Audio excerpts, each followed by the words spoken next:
In the midst of the seventh round of NAFTA talks last week, U.S. President Donald Trump surprised many of his country's trading partners by announcing a plan to impose significant new tariffs on steel and aluminum.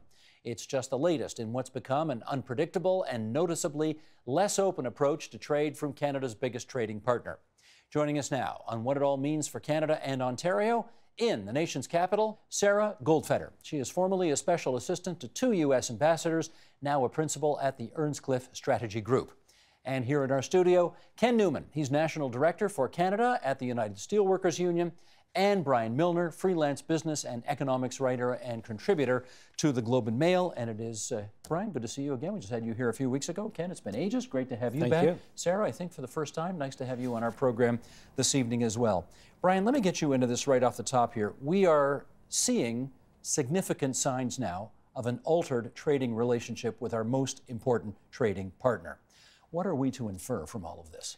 Well, we're certainly seeing a huge difference in American policy. This is the most protectionist administration, literally since the dawn of the Great Depression. The last person in this category was Herbert Hoover. That's who you could compare this to. So we're going back almost 100 years to find something this dramatic. The last major protectionist moves by the United States occurred in 1930 with a tariff act that literally slapped high tariffs on 20,000 products. One of the first countries to retaliate was Canada because it affected so much of Canadian agricultural exports. And that pretty much sealed the end of the protectionist era in the United States. They plunged into a Great Depression, as did the rest of the world. And when Franklin Roosevelt came to power just a couple of years after that, he said, we can't live with this. Look what it's done to our economy. And for the first time, he managed to get the right to remove or add tariffs as he saw fit without going through Congress, which was totally protectionist. He did that, and that's pretty much been the norm ever since. But what Trump is doing is taking advantage of that ability to go in and impose his own actions using a pretty obscure law in this case, dating back to 1962. That says that if it's for strategic purposes, for national security purposes, the United States and any other country can say, look, we're worried about what happens in the case of war. We've got to have our own steel production facilities. We've got to have our own oil reserves. That's what he said. He said, you don't have steel, you don't have a country. That was the way he put it. That's exactly well, what let's put I mean, here were his initial musings. Sheldon, why don't you put this graphic up here showing double-digit tariff increases on both steel and aluminum, and then the billions of dollars potentially affecting our exports. And, I mean, these are really big, serious numbers. And, Sarah, I wonder if you'd come in and just tell us whether, in your view, these kinds of tariffs make any sense at all. Well, no, they don't. And I think, Brian has it right in that this is a movement back to a protectionist era. And one of the things that happened after the initial kind of economic downturn in the 30s is that World War II occurred. And one of the things that the United States learned coming out of World War II is that a free trade economy, a global economy, reduces the amount of risk of wars breaking out. And so there's a real question here as to whether or not the national security objectives of Section 232 would even ever be met by tariffs. But really what this is about at the end of the day is a president who made a promise on the campaign trail to bring jobs in traditional industries back to the United States, in traditional industries that are in many cases dying through no fault of trade, but really tuned to more to innovation and to other issues. And that's his promise, and that's a promise that he's worked to keep. He's worked to keep that through NAFTA. I mean, the NAFTA negotiations that are ongoing have a lot to do at the end of the day with manufacturing, and you see the same thing with the steel and aluminum tariffs. Just a quick reference there. You say Section 232 of the Trade Expansion Act. This was the 1962 Act that Brian just referenced a second ago. Ken, I want to ask you, your members make steel in this country, and this is a target right on their backs. What are the implications for them? Well, the implications are huge. First of all, there's 22,000 direct steel jobs in Canada. There's another 120,000 indirect jobs. So there's a significant risk if Canada was to be swept in under the 25 and 10. And we also represent the aluminum workers, so it's just not steel. We have a lot of aluminum workers in Quebec. And we have been very consistent. As you know, Leo Girard is a Canadian from Sudbury, the international president, and he's a strong voice in Washington, has been working with us. We've testified that tariffs against Canada are wrong-headed. We're part and parcel of national security of the act that they've been talking about. And so we're very much concerned because it is, we have a very integrated market in Canada. Almost $2 billion worth of goods cross our borders every single day. And the fact is that sometimes they may cross the border 2 or 3 times to end up in a finished product, and that's going to have an effect. My view of it is that if the 25% was to be imposed, that we'd have significant job loss because of the integration of the market, and so to me that would be devastating. Significant job loss because the cost of our steel would be not competitive with theirs, and therefore we'd lose business. Is that how it works? Well, no, I don't think it's because of that. I think it's because if they were to put the tariffs onto Canada, is that because of the integration, is that because there's some steel that would go to the U.S. to be put into certain manufactured goods or autos that they may not make in the U.S. So it's really going to upset the so-called cross-border integration, and that's what's important. Look, as far as the tariffs, is that the time has come. I mean, I understand where Trump is trying to go, and what some of the other guests are saying is that we, for too long, have been hit by dumping, and what you want to do here is you want to punish the people with bad behavior. And that's what you want to do, is that why should our jobs in this important industry, at the beginning of the show, says you don't have steel, you don't have a country. And that's what's so crucial about it. So we're very much concerned, but there's some light at the end of the tunnel to see what happens at the end of the day today. Brian, when you cast a net this wide, you sometimes catch some very interesting fish.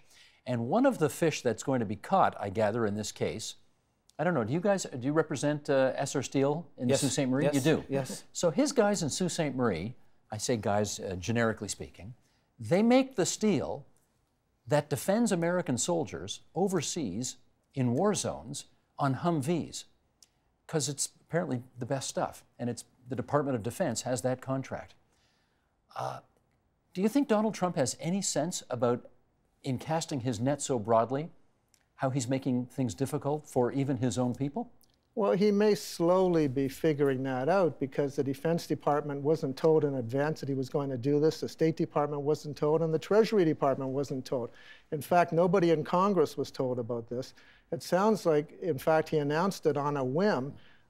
He decided to have a meeting with a bunch of top steel executives and came out of that meeting. In fact, he opened it to the media and announced it there without even telling his White House chief of staff. So it was a big surprise. I don't think he understands any of the ramifications of the things he's been doing. It's not just that they make protective pieces for Humvees. A lot of the steel that goes into aerospace products in the States, that goes into Boeing products, comes from Canadian mills because it's been smarter to do it globally. You don't just access your local production. And he doesn't understand how any of that works. Sarah, I wonder how much damage has already been done, in as much as business, of course, likes predictability, and there has been nothing predictable. Brian just outlined it perfectly. This was a shot across the bow without telling any of the important arms of the American government. How much of the damage is already done, regardless of how much of his initial musings may get walked back over the next period of time? Well, I think this is a problem that we've seen with this president and economic issues that affect other countries specifically. And I'm thinking about NAFTA, but also the Korea-U.S. trade agreement. And Korea is also a large importer of steel into the United States. It's third after Canada and Brazil, and Mexico is fourth. And all 4 of these countries import a lot more steel into the United States than China, which only really imports about 2% of steel into the United States. And so all of these tariffs, at the end of the day, are not going to do what he's trying to do by initiating the entire process. But I think the amount of uncertainty is really in some ways doing exactly what he set out to do, and I think you see this with the NAFTA discussions, that he's created an environment where if your market is the United States, you're much safer to actually physically locate your business and manufacture your goods and provide your services within the United States than you are in trying to rely on any sort of global trade agreement to allow you access into that market. And so I think there's a fair amount of unpredictability, which is affecting investors, and it's affecting businesses and the decisions that they're making when they're trying to decide where to open their new factory or create their new headquarters. The United States has moved in a way with sticks rather than carrots to attract business back into the U.S. Brian, if that's the end game, to sow so much discord and unease around the world that companies say to themselves, well, I guess we better put a plant in the United States, otherwise we're never going to get into that market. Do we have to acknowledge maybe that Trump is crazy smart on this one? I think he's more crazy than smart. And personally, I don't think we're going to see a huge amount of investment in the U.S. just because of this type of action. The fact is that there is idle capacity in the U.S. There's no question about that. There are idle aluminum and steel plants. They could be restarted. But companies are going to be very slow to make decisions like that. They're going to want to see how all this plays out first. It can take up to 10 years to build a new mill from scratch. Companies that are saying, oh, yes, we're going to invest in a new mill, we're going to hire thousands of workers, that's not going to happen. It's certainly not going to happen quickly. What we'll see is that steel and aluminum companies operating in the States, their profits will go up because they'll be able to charge higher prices. Their share prices will go up. Their CEOs will make a lot more bonus money. And that's one of the reasons that they keep lobbying hard for these restrictions. They want to make more money out of the steel and aluminum they're already making. But ironically, the Chamber of Commerce would be opposed to this. Maybe the individual companies are on side, but the bigger business community is opposed. Well, because the steel and aluminum consuming sector is 10 times, more than 10 times bigger than the actual steel and aluminum producing sector. So the likelihood of job losses among companies that use these products is much higher than any gains they could possibly make. Have you had meetings yet with the Government of Canada on this? No, we've not had meetings, but we've had some conversation via letters and whatnot to basically show our concerns that we should do whatever we can to make sure that Canada is exempt, and because we're not the problem. But on the bigger question of trade is that because we're part of an international union, and I know the effects that it's had in regards to our members in North America, is that you have a lot of idle capacity in aluminum and you have idle capacity in steel. And what they're trying to do is, our union is very proactive in the U.S. particular to basically file trade disputes, be it in tire, be it in rubber, be it in steel. We constantly do that. We're starting to get into some of that here in Canada. We have dumping that comes to Canada, and we try to get the government to keep that at bay. Where's it from? Is it China mostly? Some China, some Korea. We just had a rebar case in British Columbia. We just had a pipe case from Korea. We've been successful in that. The difference for us as a union is that in the U.S. We have access to the trade complaints where we don't have full access yet here in Canada. We can participate. So we're very much concerned. I think the other factor is that if the 25% goes to these other countries, and the concern this government has to really be cautious about, that these companies that cheat and not play by the rules, they'll try to find a new home for their product, be it in aluminum or steel. And this is where Canada is going to have to be very vigilant in regards to making sure that their borders are basically fully manned to make sure that that stuff does not come into Canada and is going to have a detrimental effect. So I clearly understand the big picture in regards to you got to deal with the cheaters and the people that aren't living by the rules. We're playing by the rules. This, by the way, is how trade wars begin. Countries that worry about steel pouring into their borders because of this high American tax will have the right to block these imports. It's called import surges. Under global trade law, they can apply their own tariffs to keep that from happening. that's the beginning of a global trade war. One of the things that hasn't been talked about too much up here in Canada is that the president was initially offered 3 different solutions on tariffs coming out of the Section 232 investigation. And he picked the one that was global, but there were others that were very targeted tariffs at certain countries, Canada and Mexico not being those countries, where the tariffs were actually much higher against these other countries that are seen to be dumping. And and just to note, I think there's like 24 trade actions on steel coming from China in the United States, and I think there's 18 up here current. So we've used a lot of trade actions and kind of trade leveling tools against some of these countries in the past, but what the OECD has said repeatedly is that the steel overcapacity issue is a global one, and individual countries are not going to be in a position to solve that just with a set of trade actions. And I think it's important to remember that, not just for the United States, but for Canada. As far as dodging a bullet from the United States on the tariffs, if it's only if you're exempted for a particular point in time, he's made it clear that this is connected into the NAFTA negotiations, and he's using this again very much as a lever to manage the NAFTA negotiations to achieve the outcome that the administration is looking for, which again is about manufacturing. Well, let me pick up on that. And as some of you may have heard, the president likes to tweet. I don't know if you're aware of that, but he enjoys using Twitter. We have large trade deficits with Mexico and Canada. NAFTA, which is under renegotiation right now, has been a bad deal for USA. Massive relocation of companies and jobs. Tariffs on steel and aluminum will only come off if new and fair NAFTA agreement is signed. I mean, that's, Brian, it doesn't get more clear that it seems to be that the president is using one to get to the other. Fair game? Well, that's exactly what he's trying to do, and by tying it to NAFTA, he's actually ruining his case to say that there's national security issues for doing this.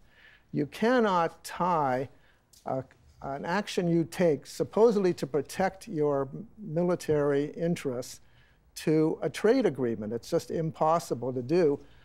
So he has blown up his own argument, and he would then therefore lose his case if this goes to the World Trade Organization. Now that can take a long time, but he would lose. And in so doing, every country affected would be allowed to put on punitive tariffs on products of their choosing. How long would a potential WTO challenge take? Well, sadly, it could take quite a long time. And even if it doesn't go to the WTO, countries are required to wait about 3 years before they can even apply punitive tariffs legally. So it's a long process, and making it even harder is the fact that the Americans have basically wrecked the WTO process by refusing to allow the hiring of new judges. So they're actually short of judges who could adjudicate these things because of actions taken by the Trump administration. Doesn't this therefore play? Can I just interject one thing on that as well?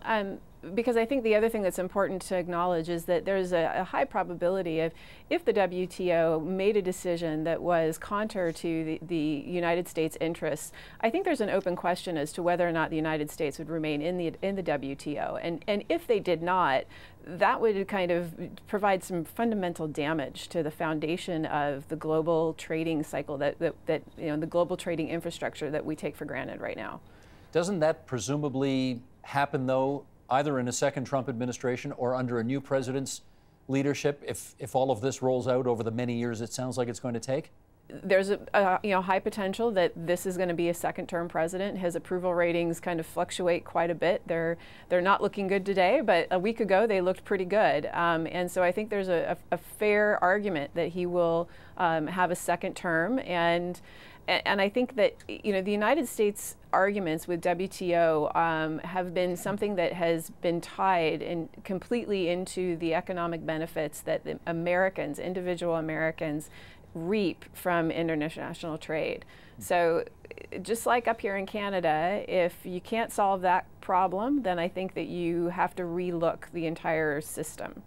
Well, let's be fair here and just ask Ken the direct question, which is the president claims that aluminum and steel imports from Canada constitute a national security threat to the United States. Do you think that argument holds any water? None whatsoever. And just to follow up what Brian said in regards to when he did the 232 investigation, it was in regards to national security. There's been evidence from some of his key advisors in the U.S. that basically says Canada is not the problem. It should be exempt. And I agree with Brian that he'd be off course with respect to the WTO. I think that we're on uncharted waters. If you look at the President of the United States, you can talk about the tweets at 2 or 3 in the morning. This is just, we've never ever seen anything like this before. The midterms are coming up. There's no doubt that he wants to continue to go to his base. Midterms are very important for him, so there's a lot at risk. He's probably at the lowest of any president in the polls that are currently out there. So what he's trying to do, he's trying to play tough and say, look, I made some commitments during the last election. You voted for me. I need to continue to have your vote, and I'm going to play tough on NAFTA. I told you I'm going to bring these jobs back. So it's a lot of fluff that's out there. And also what he's doing is that to use this as leverage on NAFTA, you've now gone through 7 rounds of negotiations. And I think they've agreed to maybe 5 or 6 articles. NAFTA could be several, quite a ways down before we come to any kind of an agreement. And so he's using that as a bit of a blackmail situation. Well, Ken describes this, Brian, as a lot of fluff. But the fact is that Donald Trump has been talking tough on trade and tariffs and this kind of thing for 35 years. There's not necessarily anything new in what he's saying right now. The fact, it might be new for a president, but it's not new for him. Do we have to take this guy at his word? Well, I think in terms of his outlook on the way the globe works, we do. He has been, as you said, protectionist for all of his adult life. And in fact, that reflects a democratic view of the world, not the Republican view of the world, which is what makes this so ironic. 107 Republicans in Congress have just signed a letter saying, don't do this. This is a bad idea. Just do targeted things, like Ken was saying. Pick the bad actors out there and go after them, but don't go after the rest of the world. You're making life really hard for our allies. This is not the way we operate. But the Democrats for years have been saying that other countries are taking advantage of us. They're dumping products in below production cost to grab market share, and it's costing a lot of jobs. And Trump always has believed that. This is a core belief of his, and he's surrounded himself with enough people who agree with him. And I want to say that his chief advisor on this is Wilbur Ross, the Commerce Secretary. This is a guy in his 80s. Where did Wilbur Ross make most of his fortune? Buying up bankrupt steel and coal companies. Wilbur Ross's top lieutenants are from the steel lobby sector. The trade representative handling negotiations for NAFTA is a former lawyer for U.S. Steel. His 2 top advisors are former steel people. I'm sensing a pattern here. Yeah, exactly. The steel lobby lives in the U.S. It's still strong. When I began covering trade during the free trade negotiations in 1987, there was actually a steel caucus in the U.S. Senate. And their entire motivation in those free trade talks was to put restrictions on Canadian steel. They didn't get what they wanted, but they pushed really hard. Sarah, if the fix is in, do you think the government of Canada ought to just sort of throw in its cards and say, okay, let's forget NAFTA. Mexico, you and us, let's just make a deal without the United States? Well, Canada and Mexico already have a deal without the United States, and they're signing it today in Chile. So I think there's a lot to be said for moving forward on trade. If the United States chooses to be a protectionist entity, focus on mercantilist policies, there may be a point that other countries in the world say, okay, well, you can do that, and we're going to do essentially take the Barack Obama playbook on trade, which was isolate China by creating all of these multilateral trade agreements that basically don't include China, so that everybody else has the benefits of this trade and China does not. Do the reverse for the United States. And I think that I don't know that it should ever come to that, but it seems like at the end of the day, Canada and Mexico need to look out for their best interests nationally, and being threatened into sitting at the negotiating table isn't really a fair way. It doesn't show a good faith bargaining, and so there's a point there. No, I appreciate that, but I wonder at what point do you think the government of Canada should simply say, we can't bargain with this guy. He's irrational. He brings in arguments that don't make any sense. He's now done this business with tariffs, which, with exemption or not, it just makes him, continues to demonstrate that he's an unreliable a negotiating partner. Let's just stick with Mexico and forget about NAFTA. Can the government of Canada make that decision? Well, yes. I mean, and like I said, and I think this was something that also came out in the 7th round, that with the Trans-Pacific Partnership, Mexico and Canada have agreed to what was originally designed as a reboot on NAFTA. I mean, this was something that the United States pulled Mexico and Canada into, as with the notion of this is the new modern trade agreement, that what we'd like to see for NAFTA, but we're going to include some, other countries are also participating in this. And so Canada and Mexico have a lot going for them on international trade right now. There's a lot of interest in negotiating new agreements. Mexico's been very aggressive in following through on this, and Canada's looking more and more so. So I think, absolutely, the two of them can do a deal. It's not NAFTA, but it's definitely something that Canada and Mexico already have a robust, a trade relationship that's growing, and you have solid middle-class economies in both that will continue to grow. Well, we should add that almost 3/4 of our trade is still with the United States. The freer that trade is, the better off we are, no matter what happens. What if you can't get there, though? Well, then, there is a belief that the original free trade agreement is still in effect, and that only just the Canada-U.S. part. Just the Canada-U.S. part, and that only Congress can really change all that, not the President of the United States. So it'll be interesting to see how that actually plays out. Do you think that's true uncharted territory? Because I think there's also a question, if Canada is the country that most of the trade irritants are with at the moment, which it appears to be, why would the United States continue on with the Canada-U.S. free trade agreement without renegotiating that? So I think there's still, there's a lot of animosity right now within the trade environment in the United States towards Canada specifically. That WTO complaint filed before the Montreal round didn't help. And so I think there is a question in my mind as to how much of this is about moving Canada closer to the position that the United States wants it to be. Ken, do you think with this latest Trump tariff salvo, it's worth the government of Canada saying, okay, you're not a reliable trading partner anymore, we can't negotiate with you, we're out? Well, I think Canada has got to take a very difficult stand. Don't allow yourself to get bullied. The fact is that we're a great country, we're a sovereign country, and the fact is that protect the interests of our citizens, and that's what's important. We got to talk about fair trade. You can talk about the cheaters, deal with those, but don't penalize your best neighbors. Don't penalize the people that you have the integration of the market. Have you been able to touch base with some of your members who make steel and aluminum products in Canada over the last little while? Oh, sure. We are in touch on a regular basis. How are they feeling about all this? Well, I was just on a conference call yesterday. Our people are apprehensive in regards to what's going to happen. What's that mean to my job if we get hit with a 25% tariff?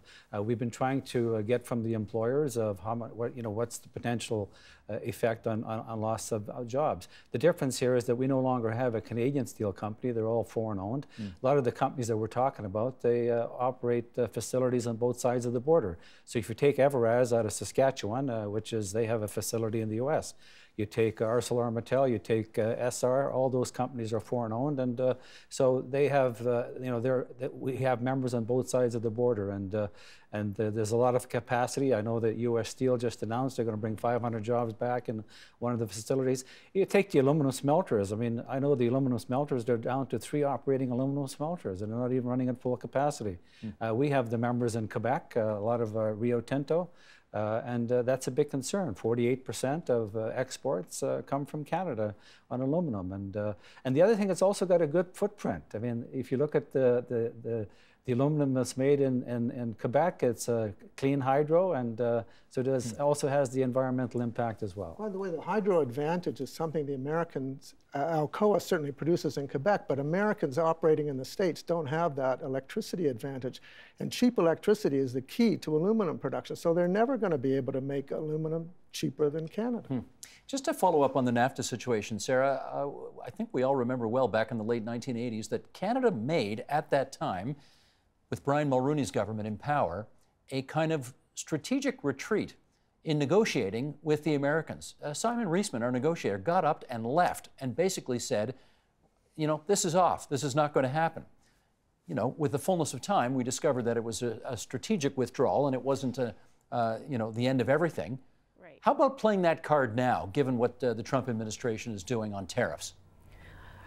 It doesn't look like that's what this government's planning to do, frankly, but I think there's an argument for it. This government has done a lot of outreach in the last 72 hours in trying to push forward an argument that Canada should be exempt. But I mean, I think the real issue underlying all of this comes back to domestic politics. It comes back to domestic politics in Canada, it comes back to domestic politics in the United States and in Mexico. And the United States right now, a lot of the poll numbers that came out just before this last round in Mexico indicated that the Republicans were likely going to lose the House of Representatives. And so if they're looking at a loss in one of the two houses of Congress, they're nervous about getting a deal through. And they weren't necessarily nervous in Montreal. So you can already see that the politics is informing decision making here. And then, you know, as well here in Canada, your Prime Minister up here is in a little bit of trouble. You know, and so making a strong stand on something like the tariffs, on something like NAFTA, at the end of the day may be a political decision for him, you know, as much as it would be a strategic one. Brian, I got about a minute left here. Let me give it to you to talk about the following. The president's top economic advisor, Gary Cohn, quit because of the president's position on tariffs. Let me say that again. His #1 chief economic advisor resigned over this policy. What does that tell us about the viability of the president's position? Well, the fact is that Gary Cohn very wisely laid it all out for President Trump. He told him what the ramifications would be, what the costs would be. He knows what the market reaction was because we saw it already. He knows what the effect on the currency would be, and he knows the risks of launching this sort of action in terms of global retaliation. Trump's view that everybody would sit passively by and say, oh, well, they're doing this, that's life. It doesn't happen, not in trade. Trade issues are always contentious, always political. And he laid all this out to him privately, but he argues with Trump. And he's done it from the beginning to make his case. Trump really doesn't like that. He claims he does, but he likes people to agree with his basic instincts, his gut instincts, which is what he uses. He wants people to agree with him. So Gary Cohn finally said, I can't do this anymore, enough is enough. But he will find people who will take that job, who will agree with him. And they'll be lightweights, unlike Gary Cohn, and they will enable Trump to say, ah, see, everybody agrees with me, so we can keep doing this. It's very unhealthy. To be continued. I want to thank all of you for coming on to TVO tonight and helping us understand this better. Sarah Goldfeder at the Earnscliffe Strategy Group in the nation's capital, Ken Newman, the Canadian Director of the United Steelworkers, Brian Milner, freelance business and economics writer at the Globe and Mail. Thanks so much, everyone. Thank you. Thank you. Thank you. The Agenda with Steve Bacon is brought to you by the Chartered Professional Accountants of Ontario, helping businesses stay on the right side of change with strategic thinking, insightful decisions, and business leadership. Are you on the right side of change? Ask an Ontario CPA.